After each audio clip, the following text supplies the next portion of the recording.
తిరుమల శ్రీవారి లడ్డూ ప్రసాదం తయారీలో కల్తీ నెయ్యి వాడకంపై మంగళవారం శాసనసభలో చర్చించాలని ప్రభుత్వం నిర్ణయించింది. ముఖ్యమంత్రి చంద్రబాబు అసెంబ్లీలోని తన ఛాంబర్లో మంత్రులతో సమావేశమయ్యారు. ఈ సందర్భంగా కల్తీ నెయ్యిపై ఎప్పుడు చర్చిద్దామని వారు అడగగా ఈ రోజే పెడదామని చంద్రబాబు సూచించారు. ప్రశ్నోత్తరాల అనంతరం 0 అవర్ రద్దు చేసి ఉదయం 10:30 నుంచి మధ్యాహ్నం 2 గంటల వరకు కల్తీ నెయ్యిపై చర్చించాలని నిశ్చయించారు. ఇక టీడీపీ, జనసేన, బీజేపీకి చెందిన 10 మంది ఎమ్మెల్యేలు ఇందులో పాలు పంచుకుంటారు. మధ్యాహ్నం 12:30 నుంచి సీఎం మాట్లాడతారు. ఇక మంత్రులతో చంద్రబాబు చర్చ సందర్భంగా పలు అంశాలు తెరపైకి వచ్చాయి. తిరుమలలో నిబంధనలను మరింత కఠినతరం చేయాలని, పంజాబ్ అమృత్సర్లోని స్వర్ణ దేవాలయంలో నిబంధనలు కఠినంగా ఉంటాయని, తిరుమలలోనూ ఆ తరహావి అమలు చేసే అంశాన్ని పరిశీలించాలని సీఎం సూచించారు.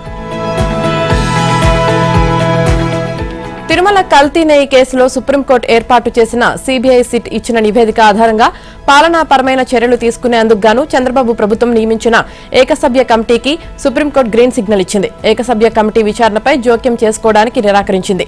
దీనిపై వివాదాస్పద రాజకీయ నేత సుబ్రహ్మణ్య స్వామి దాఖలు చేసిన పిటిషన్ను తోసిపుచ్చింది. సిట్ దర్యాప్తు, ప్రభుత్వ విచారణల మధ్య వైరుధ్యం లేదని ప్రధాన న్యాయమూర్తి జస్టిస్ సూర్యకాంత్ నేతృత్వంలోని ధర్మాసనం స్పష్టం చేసింది. సిట్ దర్యాప్తు పూర్తయిన నేపథ్యంలో ఏపీ ప్రభుత్వం చేపట్టిన పరిపాలనాపరమైన విచారణపై ఎటువంటి అభ్యంతరం లేదని తెలిపింది. ఇక కల్తీ నెయ్యి వ్యవహారంలో పాలనాపరమైన చర్యలు తీసుకోవాలన్న సిట్ ప్రతిపాదన మేరకు రిటైర్డ్ ఐఏఎస్ అధికారి దినేష్ కుమార్ నేతృత్వంలో చంద్రబాబు ప్రభుత్వం ఏకసభ్య కమిటీని నియమించింది.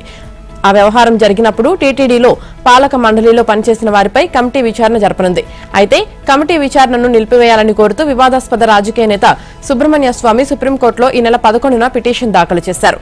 సుప్రీంకోర్టు పర్యవేక్షణలో సిట్ ఉండగా మళ్లీ రాష్ట్ర ప్రభుత్వం ఏకసభ్య కమిటీని నియమించడాన్ని ఆయన తన పిటిషన్లో సవాల్ చేశారు. కమిటీ ఏర్పాటు సుప్రీంకోర్టు గత ఆదేశాలను ఉల్లంఘించడమేనని వాదించారు. దీనివల్ల సుప్రీంకోర్టు పర్యవేక్షణలో జరుగుతున్న సిట్ విచారణపై ప్రభావం పడే అవకాశం ఉందని అభ్యంతరం వ్యక్తం చేశారు. బాధ్యతాయుతమైన స్థానంలో ఉన్న ముఖ్యమంత్రి పదే పదే భక్తులను తప్పుదారి పట్టించేలా వ్యాఖ్యలు చేస్తున్నారని ఫిర్యాదు చేశారు. ఏకసభ్య కమిటీ నియామకాన్ని రద్దు చేయాలని కోరారు.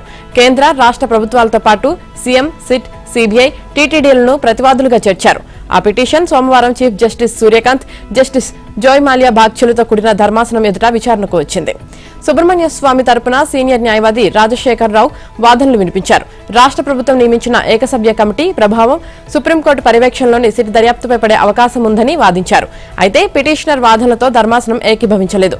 ఇది ఉద్దేశపూర్వకంగా దాఖలు చేసిన పిటిషన్లా ఉంది అని సీజేఐ వ్యాఖ్యానించింది. సిట్ దర్యాప్తు ఇప్పటికే పూర్తయిన విషయాన్ని ధర్మాసనం గుర్తించింది. రాష్ట్ర ప్రభుత్వం చేపట్టే పరిపాలనా విచారణ వల్ల ఎటువంటి ప్రతికూల ప్రభావం ఉండబోదని అభిప్రాయపడింది. క్రిమినల్ విచారణ సిట్ పరిధిలోని అంశం అయితే పరిపాలనాపరమైన లోపాలు, నిర్లక్ష్యం లేదా క్రిమినల్ నిర్లక్ష్యానికి అవకాశం ఉండొచ్చు కదా. ఇవన్నీ ప్రభుత్వ యంత్రాంగం పరిధిలోకి వచ్చే అంశాలు. ఈ క్రమంలోనే రాష్ట్ర ప్రభుత్వం ఏకసభ్య కమిటీని నియమించింది. పిటిషనర్ లేవనెత్తిన అభ్యంతరాలకు ఆధారం కనిపించడం లేదని బెంచ్ తెలిపింది. సిట్ దర్యాప్తు, ఏకసభ్య కమిటీ విచారణ రెండింటినీ చట్టానికి లోబడి కొనసాగించాలని ఆదేశిస్తూ పిటిషన్పై విచారణను ముగించింది. రెవెన్యూని దారిలోకి తీసుకువచ్చి ఆ శాఖకు ఫ్రెష్ లుక్ తీసుకురావాల్సిన అవసరం ఉందన్నారు ముఖ్యమంత్రి చంద్రబాబు. ప్రజలకు మెరుగైన సేవలు అందించడంతో పాటు రెవెన్యూ శాఖ అవినీతి రహితంగా ఉండాలని పేర్కొన్నారు. భూముల రీసర్వేతో అన్ని సమస్యలు పోవాలే తప్ప కొత్త వివాదాలు రాకూడదని స్పష్టం చేశారు. సీఎం చంద్రబాబు సోమవారం అమరావతి సచివాలయంలోని ఆర్టీజీఎస్ కార్యాలయం నుంచి వివిధ ప్రభుత్వ శాఖల పనితీరుపై సమీక్షించారు. రెవెన్యూ శాఖ ఉద్యోగులపై ఏసీబీ దాడులు చేసే పరిస్థితి రాకుండా చూసుకోవాలన్నారు.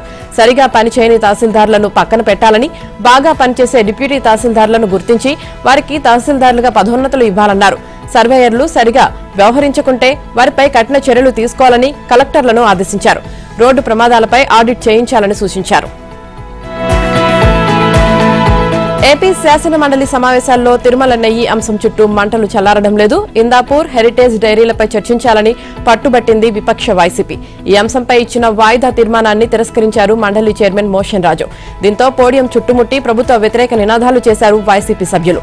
పోడియంను చుట్టుముట్టిన వారిని వెనక్కి పంపాలని కూటమి నుంచి మంత్రులు, ఎమ్మెల్సీలు విజ్ఞప్తి చేసినా ఫలితం లేకపోయింది. హెరిటేజ్ సంస్థకు అనుబంధంగా ఉన్న ఇందాపూర్ డైరీ ద్వారా టీటీడీకి నెయ్యి సరఫరా చేయడంపై సభలో చర్చించాల్సిందేనంటూ ప్లకార్డులతో పోడియం చుట్టుముట్టి నినాదాలు చేశారు వైసీపీ సభ్యులు. ఆందోళనల మధ్య ప్రశ్నోత్తరాలను మండలి చైర్మన్ చేపట్టారు. పోడియం ఎక్కడమంటే చైర్మన్ ను అవమానించడమే అన్నారు టీడీపీ సభ్యులు ఆలపాటి రాజేంద్ర ప్రసాద్. సభను చైర్మన్ ఆర్డర్లో పెట్టాలని కోరారు. మార్షల్స్ ను పిలిపించి వైసీపీ వారిని బయటకు పంపించాలని, లేదంటే చైర్మన్ పై కూడా ప్రజల్లో ఒక అభిప్రాయం నెలకొనే ప్రమాదం ఉందన్నారు ఆలపాటి. ఇక రాబోయే రోజుల్లో మండలిలో ఏ అంశాలపై చర్చించాలనే దానిపై బీఏసీ సమావేశం అజెండా ఖరారు చేసింది. ఇక మంగళవారం హోంశాఖపై చర్చ ఉంటుందని, బుధవారం వ్యవసాయ శాఖపై, ఈ నెల 26న లడ్డూలో నెయ్యి కల్తీపై చర్చించాలని తీర్మానించింది బీఏసీ.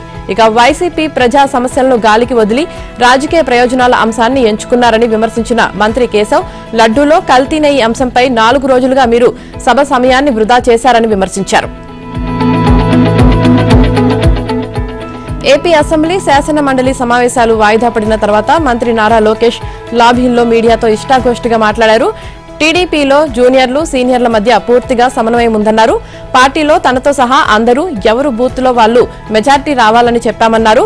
సీనియర్లు అయినప్పటికీ వారి పరిధిలో ఉన్న బూత్లో మెజార్టీ తీసుకురాకుండా కబుర్లు చెబితే ఎలా అని లోకేష్ ప్రశ్నించారు. కూటమి ప్రభుత్వం నెయ్యిని అధిక ధరకు కొనుగోలు చేసి హెరిటేజ్ కు లాభం చేకూరుస్తుందంటూ వైసీపీ నేతలు చేస్తున్న ఆరోపణలు లోకేష్ ఖండించారు. కిలో నెయ్యి 360 రూపాయలకు ఎక్కడ దొరుకుతుందో వారు చూపించాలని, అలా ఇస్తే అది తప్పకుండా కల్తీ నెయ్యి అవుతుందన్నారు. మామూలుగా మార్కెట్లో కిలో నెయ్యి 1000 రూపాయల పైనే ఉంటుందన్నారు. ఇందాపూర్ డైరీ హెరిటేజ్ కు ఎటువంటి సంబంధం లేకపోయినా కావాలనే అబద్దాలు ప్రచారం చేస్తున్నారని విమర్శించారు. ఇందాపూర్ డైరీకి హెరిటేజ్ కో కంపెనీ అని వైసీపీ నేత బొత్స సత్యనారాయణ చెప్పారన్న లోకేష్, అంత సీనియర్ నేతకు కో కంపెనీ అనే పదం ఉండదు అనే విషయం తెలియకపోవడం ఆశ్చర్యం కలిగిస్తుందన్నారు. తాను క్రికెట్ మ్యాచ్ చూసిన అంశంపైన జగన్ విమర్శలు చేయడంపై లోకేష్ ఆశ్చర్యం వ్యక్తం చేశారు. క్రికెట్ మ్యాచ్ లో ఇండియా ఫైనల్స్ కు వెళ్తే మ్యాచ్ చూసేందుకు తప్పనిసరిగా వెళ్తా అన్నారు. పులివెందుల ఎమ్మెల్యే వస్తానంటే అవసరమైతే ఆయనకు కూడా తానే టికెట్ తీసుకుంటా అని సెటైర్ వేశారు. శాసన మండలి జరగాలనుకునేవారు 4 రోజుల పాటు సభను ఎందుకు అడ్డుకున్నారో చెప్పాలని లోకేష్ డిమాండ్ చేశారు. ఇక అసెంబ్లీకి రావాలని ఎవరూ బొట్టు పెట్టి పిలవరని, సభకు రావడం సభ్యులుగా వారి బాధ్యత అని లోకేష్ స్పష్టం చేశారు. దేవుణ్ణి కూడా వైసీపీ రోడ్డు మీదకు తీసుకురావడం, దేవుడి ఫోటోలతో చట్టసభల్లో రాజకీయం చేయడం ఆక్షేపణీయమన్నారు.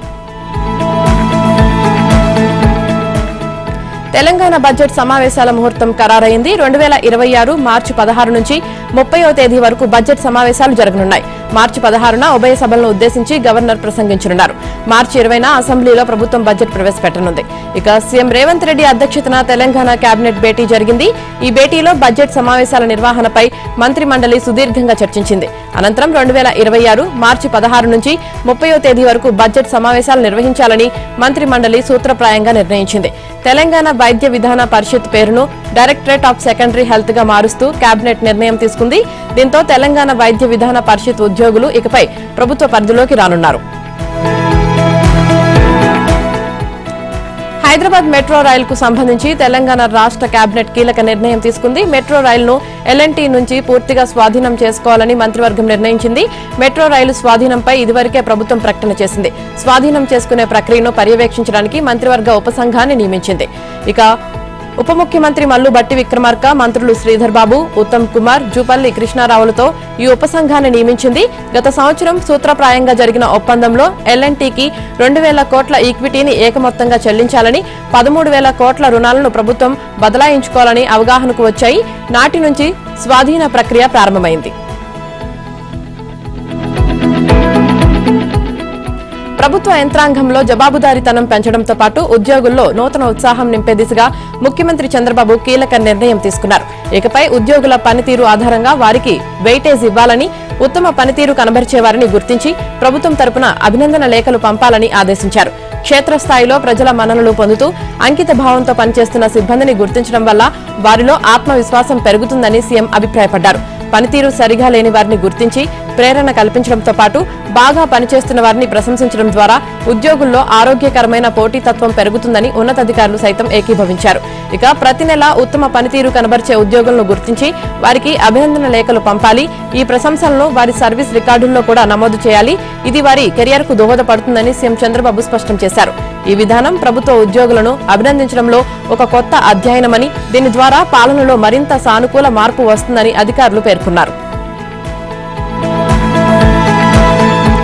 సీనియర్ ఐపీఎస్ అధికారి సునీల్ నాయక్ కు ఏపీ పోలీసులు ఇచ్చిన ట్రాన్సిట్ వారెంట్ ను పాట్నా కోర్టు తిరస్కరించింది. ప్రస్తుత ఏపీ డిప్యూటీ స్పీకర్ రఘురామకృష్ణరాజుపై కస్టోడియల్ టార్చర్ కేసులో ఆయన నిందితుడిగా ఉన్నారు. ఏపీ పోలీసులు కేసు డైరీ అరెస్టు వారెంట్ ను దాఖలు చేయలేదని, ట్రాన్సిట్ వారెంట్ ను పాట్నా కోర్టు తిరస్కరించింది. ఈ సమాచారాన్ని పాట్నా వెళ్లిన ఏపీ పోలీసు ఉన్నతాధికారులకు తెలిపింది. ఈ ఉదయం ఐపీఎస్ సునీల్ నాయక్ ను ఏపీ పోలీసులు అదుపులోకి తీసుకున్నారు. గుంటూరు తరలించేందుకు పాట్నా కోర్టులో సునీల్ నాయక్ ను పోలీసులు ప్రవేశపెట్టారు. కామారెడ్డి ప్రభుత్వ డిగ్రీ కాలేజ్ భూముల వ్యవహారం ఇప్పుడు తెలంగాణ వ్యాప్తంగా పెను సంచలనం రేపుతోంది.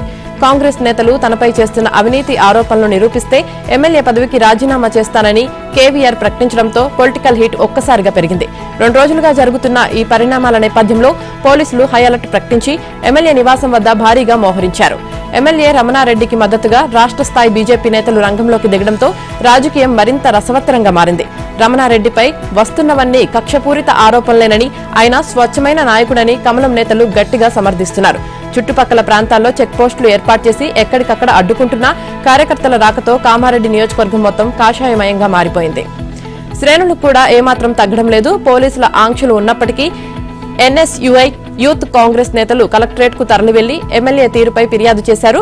వాటిపై పూర్తి స్థాయిలో విచారణ జరిపించాలని కోరారు. గత 3 రోజులుగా సాగుతున్న ఈ రాజకీయ రగడ ప్రస్తుతానికి కలెక్టర్ వద్దకు చేరడంతో తాత్కాలికంగా సద్దుమణిగినట్లు కనిపిస్తున్నాం.